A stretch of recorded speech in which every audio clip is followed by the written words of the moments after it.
Durante casi 2 décadas, 5 personas permanecieron muertas sin que nadie las buscara. ¿Cómo puede desaparecer una familia entera sin levantar sospechas?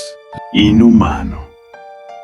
La cámara flota lentamente frente a una casa grande, prolija, impecable. Un hogar de clase media alta en Westfield, Nueva Jersey. Las persianas están bajas, el jardín está cuidado. No hay signos de violencia, no hay señales de vida. El silencio es absoluto, como si el tiempo hubiera decidido detenerse allí. Nada indica que, en ese lugar, el orden fue usado como coartada. Años después, una llamada rompe el hechizo. La policía entra a la vivienda esperando abandono. Encuentra algo peor en cuerpos alineados con precisión, como si el responsable hubiera querido imponer orden incluso a la muerte. No hubo prisa, no hubo caos. Todo fue metódico, en frío planeado. El responsable no fue un desconocido, no fue un criminal habitual. Su nombre era John Emiles. Un hombre común, demasiado común. Un hombre que, durante años, fue visto como ejemplo de rectitud, disciplina y moral. John List nació en el año 1925, en una América que veneraba el orden, la religión y el deber. Creció con una idea fija: el hombre vale por lo que provee. El fracaso no es una opción. La vergüenza es imperdonable. Estas ideas no se doblan, se rompen. Veterano del ejército, contador meticuloso, padre de familia, miembro activo de la iglesia luterana. Desde afuera, su vida parecía escrita por el manual del sueño americano. Desde adentro, algo empezaba a resquebrajarse lentamente. El problema no fue la pobreza extrema, fue la pérdida de estatus, desempleo, deudas, una mansión imposible de sostener y una familia que aún creía vivir bien. John List no veía una salida, solo veía una caída pública. Para John List, la religión no era consuelo, era justificación. Comenzó a convencerse de que estaba salvando almas del pecado, de la humillación, del futuro. Cuando la moral se vuelve absoluta, cualquier acto puede parecer necesario. Nada ocurrió de forma impulsiva. John List escribió cartas, canceló servicios, organizó horarios. El crimen no fue un arrebato, fue un proyecto. Después, simplemente se fue. Dejó la casa, dejó los cuerpos, dejó una ciudad entera, creyendo que la familia se había mudado, y el mundo le creyó. Durante 18 años, John List no fue buscado, no fue perseguido, no fue recordado. En el próximo episodio, la pregunta cambia: ¿cómo se borra una identidad completa y se vive como si nada hubiera pasado?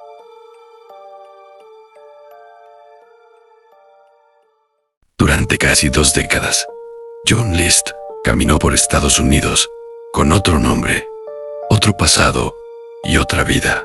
La pregunta ya no es cómo mató, sino cómo logró desaparecer por completo. La historia no continúa en una escena violenta, sino en una despedida. John List cierra la puerta de la mansión sin mirar atrás. No hay urgencia en sus movimientos, no hay culpa visible, solo la calma de quien cree haber hecho lo correcto. Ese instante marca el nacimiento de alguien nuevo.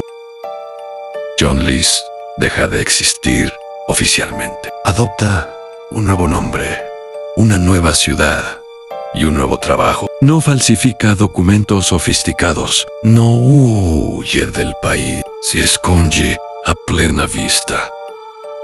Los años 70 avanzan. Estados Unidos atraviesa crisis económicas, escándalos políticos, guerras lejanas. En ese ruido constante, una familia desaparecida no es prioridad. El sistema confía en que los padres responsables no abandonan hogares perfectos. John List entiende algo fundamental. Nadie sospecha del hombre silencioso, puntual y trabajador. Consigue empleo como contador, alquila viviendas modestas, saluda a sus vecinos. La normalidad se convierte en su mejor disfraz. Cada día sigue un patrón rígido en horarios estrictos, ahorro constante, ausencia de excesos. La disciplina que antes sostenía a su familia ahora sostiene su mentira. No improvisa, no arriesga. John List no busca vínculos profundos. El pasado no puede filtrarse si nadie hace preguntas. El aislamiento no es castigo, es estrategia. Durante años, todo funciona, pero incluso los planes más fríos tienen fisuras. Una carta en un formulario, un detalle mínimo que conecta el presente con el pasado. La perfección comienza a resquebrajarse.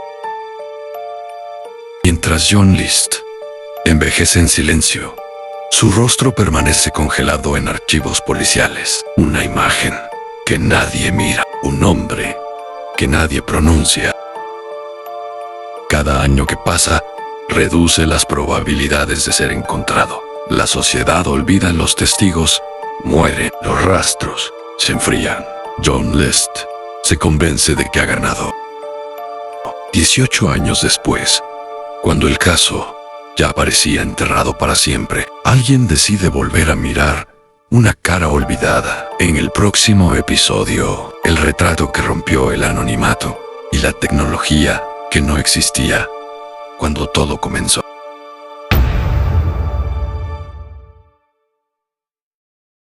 «18 años de silencio pueden borrar casi cualquier rastro, pero basta una imagen correcta para que el pasado vuelva a respirar».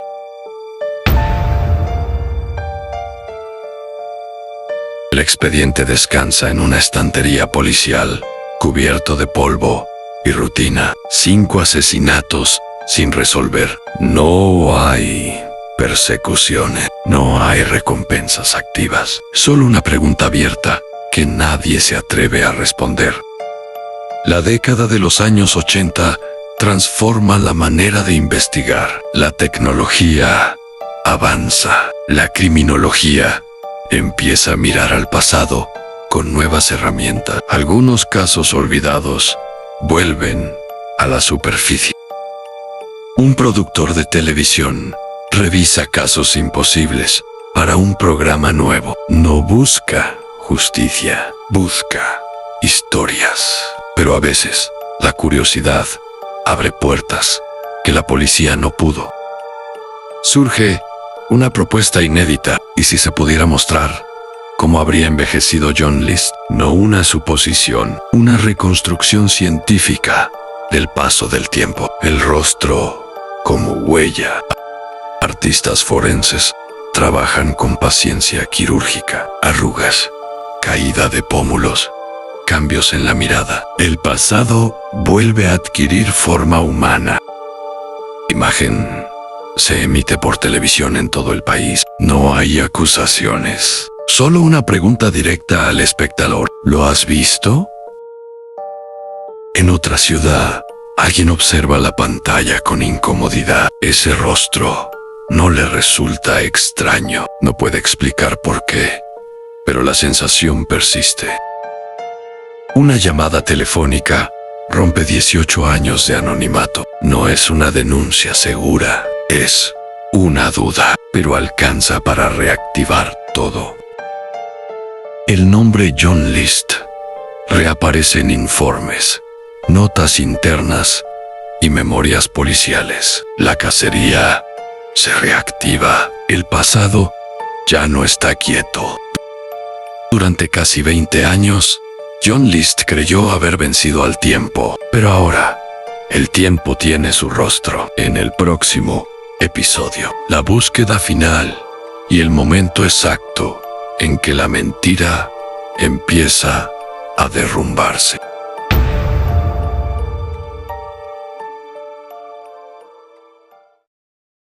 Durante 18 años, John List fue un fantasma, pero ningún fantasma puede vivir tranquilo cuando alguien empieza a pronunciar su nombre. La llamada no trae certezas, pero ofrece algo más valioso en dirección. Un nombre nuevo en una ciudad. Una rutina que coincide demasiado bien con el pasado que se busca. La casa deja de ser abstracta. El sujeto vive bajo otro nombre, trabaja, paga impuestos, asiste a la iglesia. Nada en su presente parece criminal, excepto la sombra que lo sigue sin que él lo note. Los investigadores observan, sin intervenir, gestos, horarios, costumbre. Cada pequeño detalle es comparado con el hombre que desapareció en Nueva Jersey. Las similitudes se acumulan. La edad, la profesión, la religión. Demasiadas para ser casualidad. Cada nuevo dato estrecha el cerco. La identidad construida durante casi 2 décadas comienza a resquebrajarse. El hombre invisible vuelve a ser visible. La policía ya no duda. Las piezas encajan. Solo queda un paso a confrontar al hombre que creyó haber vencido al sistema. La detención ocurre sin resistencia. No hay no hay sorpresa. John List levanta las manos como si hubiera estado esperando este momento. Cuando los agentes pronuncian su nombre real, el pasado deja de ser teoría. John List vuelve a existir oficialmente. El anonimato termina aquí. El hombre es trasladado al mismo estado del que huyó. El círculo comienza a cerrarse, pero falta lo más difícil: entender por qué. Después de 18 años, John List está detenido, pero capturarlo no responde la pregunta central. En el próximo episodio, el juicio, la mente del asesino y la lógica que intentó justificar lo injustificable.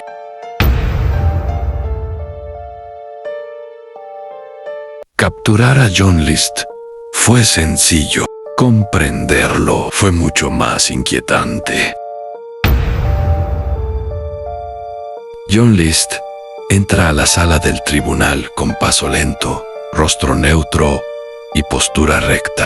No parece un asesino, parece un contable jubilado que llega tarde a una cita administrativa. Esa normalidad desconcierta más que cualquier gesto violento. El proceso judicial no gira en torno a la autoría. John List no niega los hechos. El centro del juicio es otro: la razón.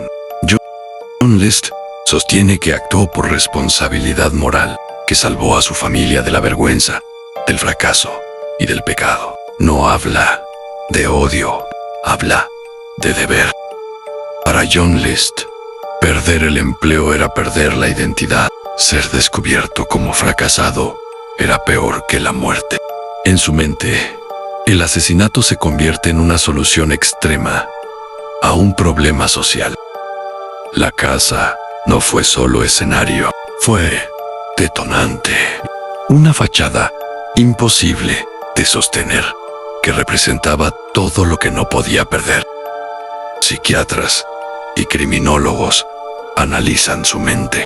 No encuentran locura evidente, encuentran rigidez, una moral inflexible que no admite el error humano. John List no muestra arrepentimiento visible, no se quiebra, no se justifica emocionalmente. Habla como quien presenta un informe. La sociedad observa con horror, no por la violencia en sí, sino por su frialdad. El caso destruye la idea de que el mal siempre es ruidoso. El tribunal lo declara culpable. Cadena perpetua. No como monstruo, sino como advertencia. John List pasa el resto de su vida en prisión, pero la pregunta final permanece abierta. ¿Fue un asesino que usó la moral como excusa, o un hombre que confundió el deber con el derecho a decidir sobre la vida?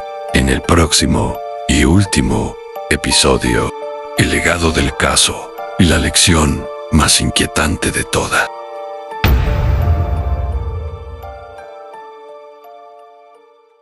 John List está condenado. El caso está cerrado, pero la historia no terminó cuando se cerró la celda. Los años pasan lentamente dentro de una prisión. John List envejece sin dramatismo, sin explosiones emocionales, sin confesiones tardías. El hombre que huyó del tiempo ahora vive sometido a él. No hay visitas frecuentes, no hay entrevistas incendiarias. John List se convierte en una figura gris, casi invisible, incluso entre criminales. John List muere en el año 2008, bajo custodia del Estado. No hay discursos finales, no hay redención pública, solo un cierre administrativo. 5 vidas quedaron congeladas en él. Tiempo, esposa, hijos, madre. Sus nombres rara vez encabezan los titulares, pero son el centro real de la tragedia. Durante años, nadie preguntó demasiado, nadie dudó del padre ejemplar. La confianza social se convirtió en cómplice silenciosa. El caso John List no habla solo de crimen, habla de expectativas imposibles, de masculinidad rígida, de honor malentendido, de una sociedad que castiga el fracaso más que la mentira. No todos los monstruos gritan. Algunos pagan impuestos, asisten a la iglesia y saludan al vecino. El peligro no siempre se presenta como amenaza. La historia incomoda porque no es ajena, porque plantea una pregunta directa al espectador. ¿Cuántas veces confundimos apariencia con verdad? John List no fue un genio criminal, fue un hombre común que eligió una lógica extrema. Y eso es lo que vuelve su historia imposible de olvidar. El caso John List no deja una respuesta cómoda, deja una advertencia. Cuando el miedo al fracaso vale más que la vida, la normalidad puede volverse letal.